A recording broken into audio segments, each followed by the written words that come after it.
여러분 안녕하십니까? 목요일 아침 뉴스투데이 울산입니다. 먼저 오늘의 주요 뉴스입니다. 울산시가 천정부지로 치솟는 부동산 가격에 이례적으로 회의를 열어 지자체 차원의 부동산 대책을 강구했습니다. 겨울의 진객 떼까마귀가 올해도 태화강을 찾아왔습니다. 태화강의 관광자원으로 귀한 손님이 된 떼까마귀의 군무 현장을 다녀왔습니다. 민선 7기 울산시정을 감시 견제하는 행정사무감사가 현안에 대한 방향성도 제시하지 못한 채 큰 성과 없이 마무리됐습니다. 울산 아파트 시장이 지나치게 과열되자 울산시가 이례적으로 대책회의를 열었습니다. 천정부지로 치솟는 부동산 가격을 앉아서 지켜볼 수만은 없다는 입장인데요. 하지만 울산시가 내놓을 수 있는 대책도 그리 많지 않은 데다 반대 의견도 적지 않습니다. 유영재 기자입니다. 중구의 한 아파트 견본주택. 지난 9월 분양에서 84제곱미터형 45세대 공급에 6,900여 명이 몰려 155대 1의 청약 경쟁률을 보였습니다. 이렇다 보니 분양 가격은 부르는 게 사실상 값입니다. 지난해 9월 900만 원이 안 되던 민간 아파트 평균 분양 가격이 1년 만에 1,400만 원 가까이 뛰어올라 울산이 전국 각 시도 가운데 분양 가격이 가장 많이 올랐습니다. 서민 경제에 엄청난 주름살이 되고 많은 주택 수요자에게는 절망감을 주는 그런 상황까지 이르게 되었습니다. 이 때문에 울산시는 청년과 신혼부부 등 주거 취약계층을 위해 공공임대주택을 확대할 계획입니다. 현재 전체 주택 대비 3.8%인 보급률을 2030년까지 10%까지 끌어올리겠다는 건데 부족한 예산도 문제지만 젊은 층이 만족할 수 있는 임대주택을 제공할 수 있느냐도 숙제입니다.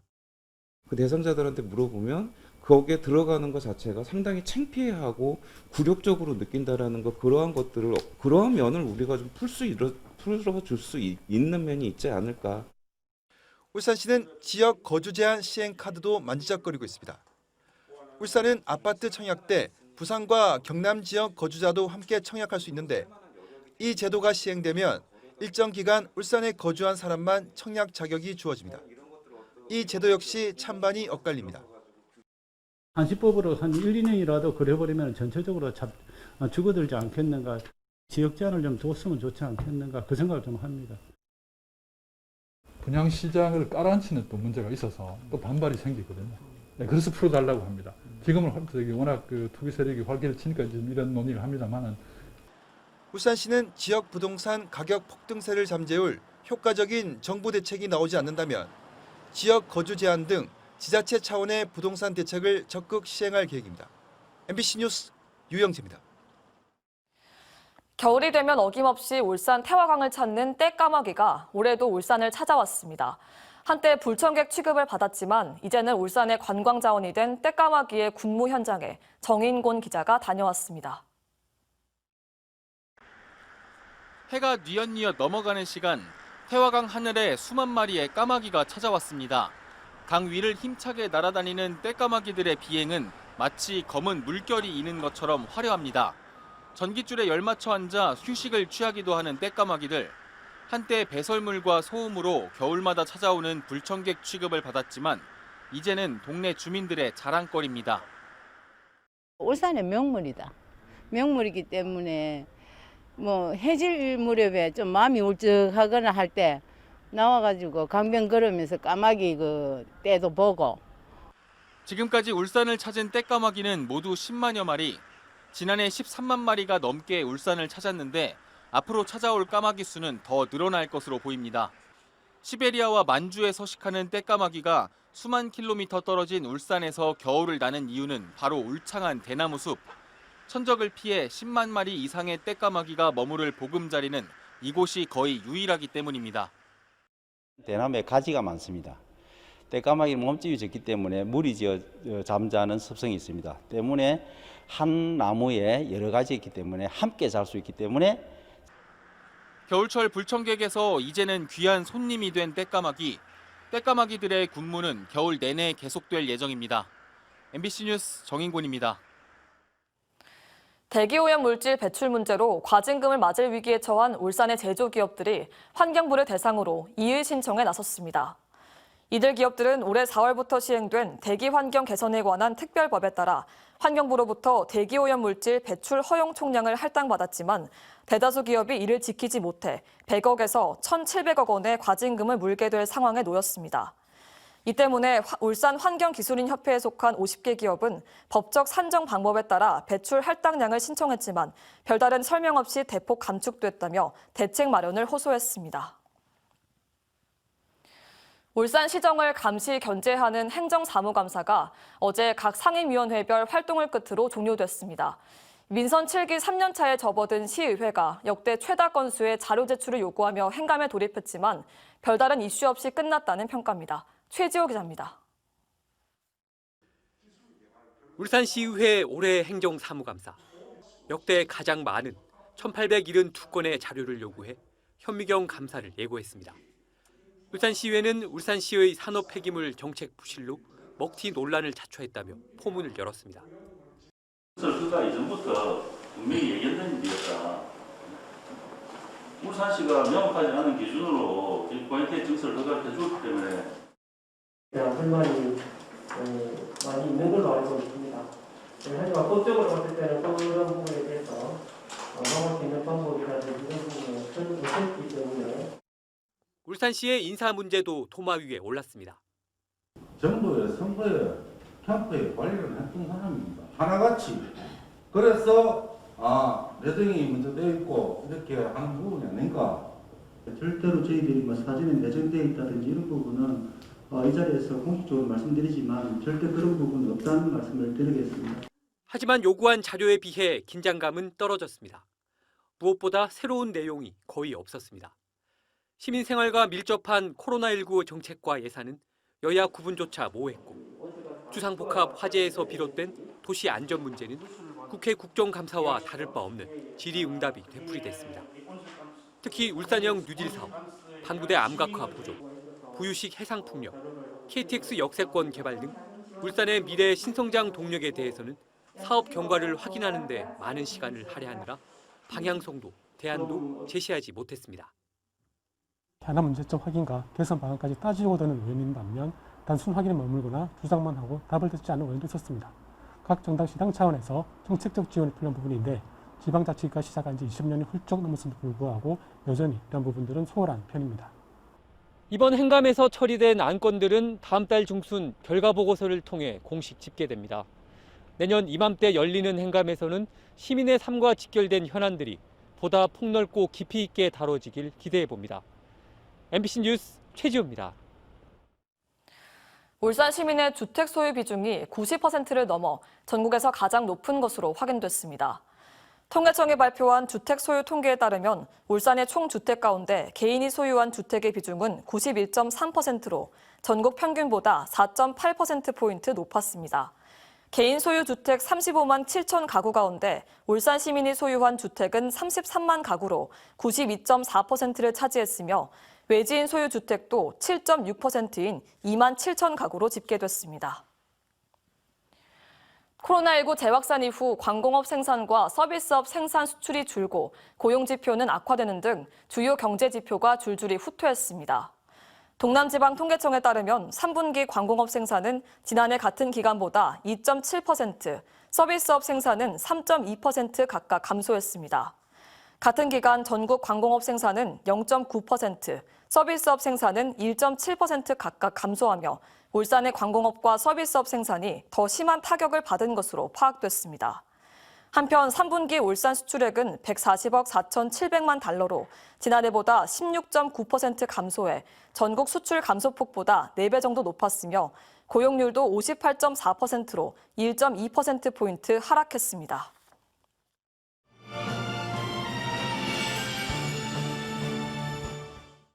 방부대 안각화에서는 조류를 같이 살펴볼 수 있는데요. 항상 고래 가까이에 새겨져 있습니다. 이거는 마치 고래가 먹이 활동을 하고 있을 때 주변으로 몰려드는 바다새를 연상하게 하는데요. 뾰족한 부리와 날개, 그리고 입에 물고 있는 물고기, 깃털까지 굉장히 섬세하게 표현된 물새들을 보실 수 있습니다. 이러한 물새들이 등장하는 것은 이때 당시에 고래를 사냥하던 사람들이 고래를 먼바다에서 확인하는 하나의 중요한 표식으로 인식되었을 것으로 생각됩니다.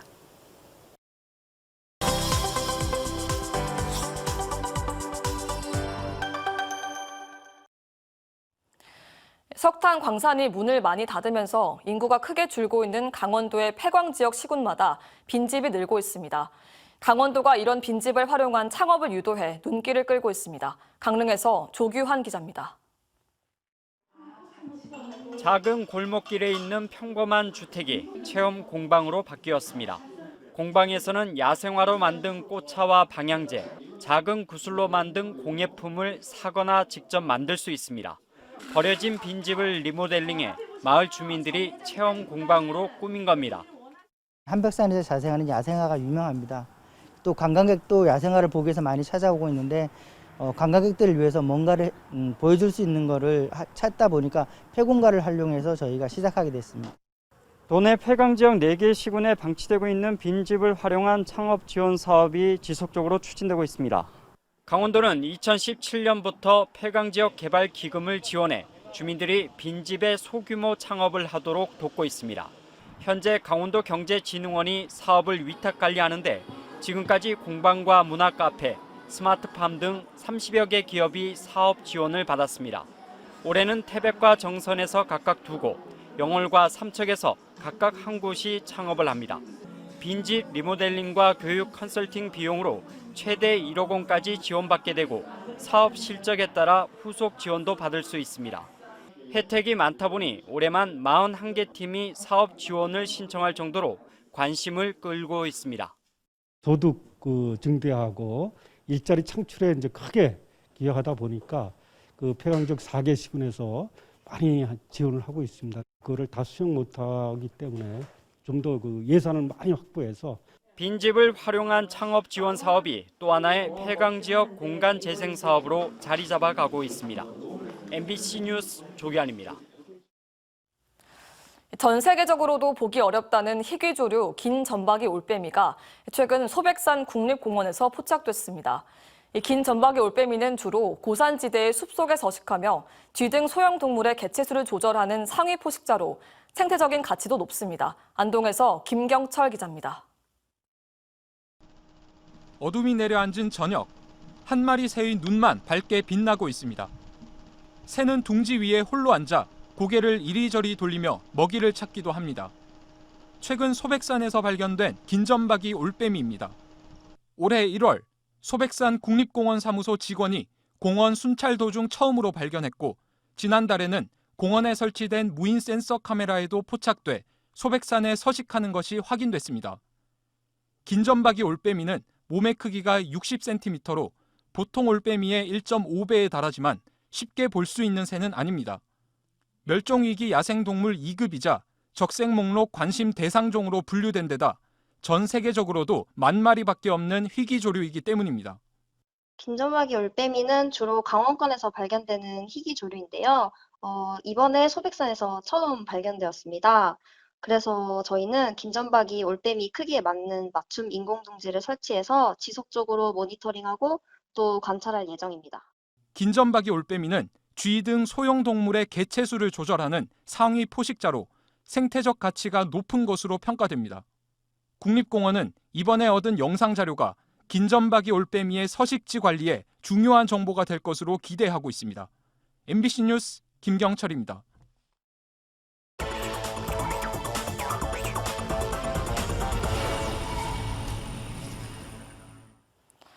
아동학대가 벌어진 동구 어린이집에 대해 동구청이 영업정지 6개월과 원장 자격정지 3개월의 행정처분을 사전 통지했습니다. 동구청은 사전 통지 내용은 검찰 수사 결과에 따라 바뀔 수 있다고 밝혔습니다. 동구경찰서는 지난 13일 원장 딸로 알려진 A교사를 아동복지법 위반 신체적 학대 혐의로 원장 조카를 포함한 교사 2명을 정서적 학대 혐의로 검찰에 기소 의견으로 송치했습니다. 울산지법 형사 12부는 국회의원 선거 기표소에서 투표용지를 촬영해 전송한 혐의로 기소된 46살 A씨에게 벌금 50만 원을 선고했습니다. A씨는 지난 4월 총선을 앞두고 울산의 한 사전투표소에서 특정 후보를 찍은 투표용지를 휴대전화로 촬영한 뒤 다른 사람에게 전송한 혐의로 재판에 넘겨졌습니다. 울산지법 형사 1단도 김정환 판사는 오피스텔과 상가 분양 사업에 투자하면 높은 수익을 올릴 수 있다며 180억 원을 가로챈 혐의로 기소된 분양 대행업체 대표 A씨에게 징역 1년 6개월을, 투자자 모집책 B씨에게 징역 10개월을 선고했습니다. 또 시행사 관계자 C씨에게 징역 4개월을, 시행사 대표 D씨에게 징역 6개월에 집행유예 2년을 선고했습니다. 이들은 지난 2015년부터 1년여 동안 투자자 170여 명으로부터 180억 원을 받아 가로챈 혐의로 기소됐습니다. 울산시가 어제 고액 상습 체납자 225명 명단을 시와 각 구군 홈페이지를 통해 공개했습니다. 체납자 225명 가운데 개인은 149명으로 48억 원을 체납했고 법인은 76개 업체로 67억 원을 체납했습니다. 개인과 법인을 통틀어 체납자 업종을 보면 제조업과 부동산업이 각각 18%를 차지해 가장 높게 나타났습니다. 울산지검이 이선호 울주군수를 공직선거법 위반 혐의로 기소해 다음 달 8일 울산지법에서 첫 재판이 열립니다.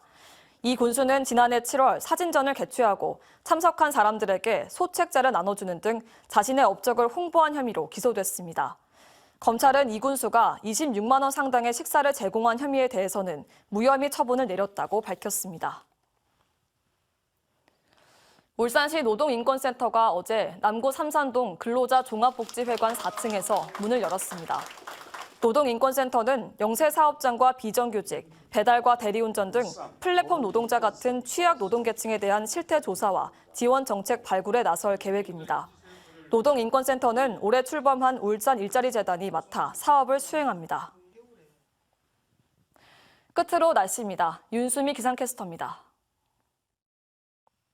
오랜만에 꽤 비다운 비가 내렸습니다. 따뜻한 공기가 북서쪽에서 밀려오는 찬 공기와 부딪히면서 비구름을 만든 건데요. 오늘도 비는 이어지겠습니다. 다만 오늘은 어제와 달리 천둥과 번개리 동반을 강하게 내리겠습니다. 예상되는 비의 양은 오늘 저녁까지 10에서 50mm 정도입니다.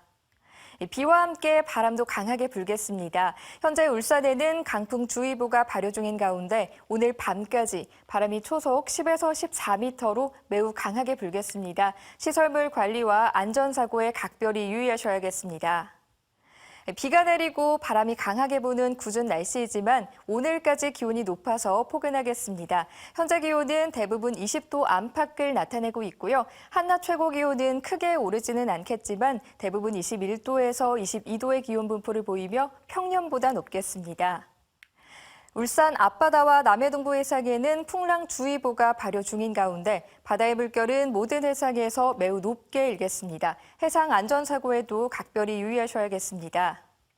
비가 그친 뒤 내일부터는 기온이 뚝 떨어지겠습니다. 내일 아침 기온 오늘보다 7도가량이나 낮아서 쌀쌀하겠는데요. 감기 걸리지 않도록 건강관리 잘해주셔야겠습니다. 날씨였습니다.